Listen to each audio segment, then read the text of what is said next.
Is it a gnawing sense of injustice that keeps you up at night? The feeling of being systematically dismantled by a force you can't quite grasp. This isn't fair, you whisper. I've done nothing to deserve this. If this resonates, you're not alone. Today, we're dissecting the insidious methods narcissists employ to break down even the most resilient among us, individuals like you, like me. We'll delve into actionable strategies, arming you with the tools to reclaim your power and emerge stronger than ever. So, buckle up. This is where transformation begins. Why this topic? Because witnessing the devastation wrought by narcissistic individuals in my legal practice, in high-conflict negotiation coaching, and across diverse professional spheres has been profoundly eye-opening. The constant refrain, why can't I leave? What's wrong with me? Why do I keep returning?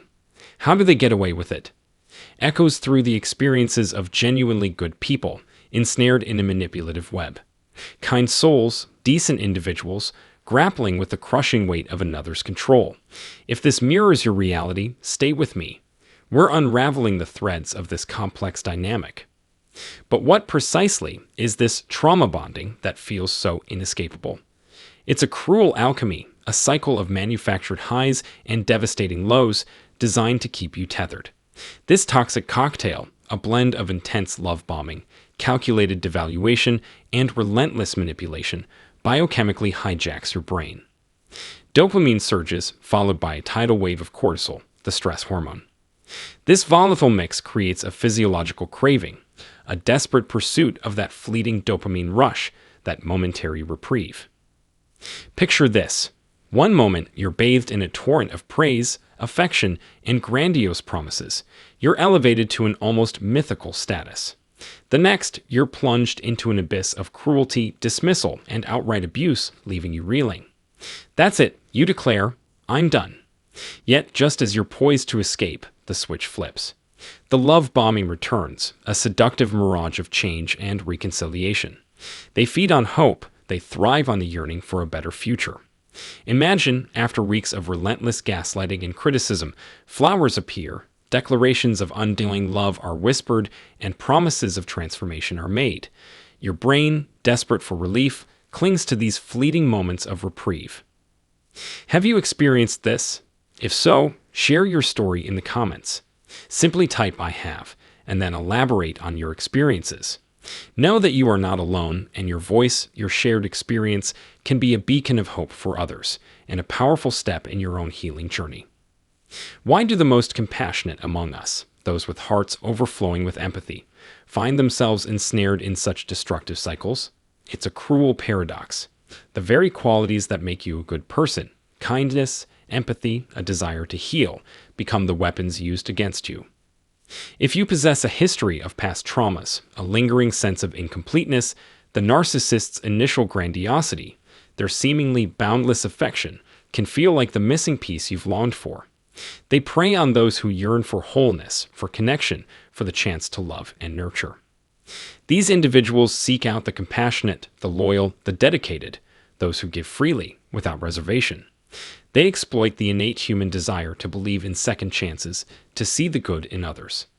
A carefully crafted apology, a whisper of "you're the only one who understands me," is enough to reignite hope.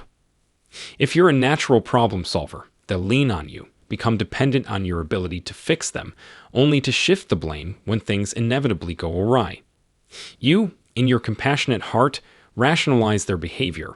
They had a difficult childhood. You tell yourself, they're under immense stress. You believe that if you just try harder, if you demonstrate enough understanding, they'll finally see your worth, acknowledge your efforts, and reciprocate your kindness. But here's the harsh truth. They won't. They operate from a place of entitlement, believing that your devotion is their due. They are masters of illusion, dangling the promise of appreciation and reciprocation, only to leave you perpetually wanting. The most insidious aspect of this manipulation is the erosion of your self-belief. You begin to question your own perceptions, your own worth. If only I communicated better, you think. If only I were less emotional. If only I tried harder. Meanwhile, the narcissist reinforces your self-doubt, labeling you too sensitive, inadequate, or the reason for their behavior. This relentless cycle leaves you feeling responsible for their actions, even though you bear no fault. The toll extends beyond the psychological. It manifests physically.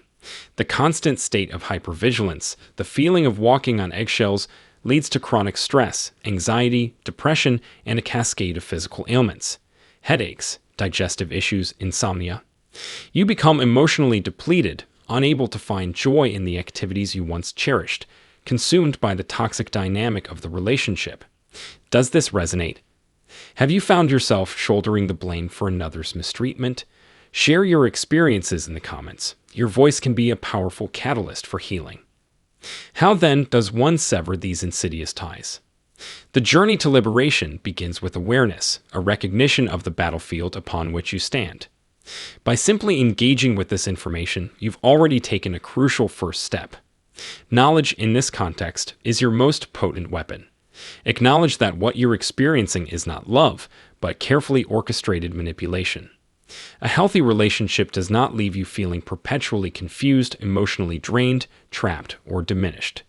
Begin by establishing firm boundaries. Employ neutral, non-emotional responses, utilizing phrases that deflect and de-escalate.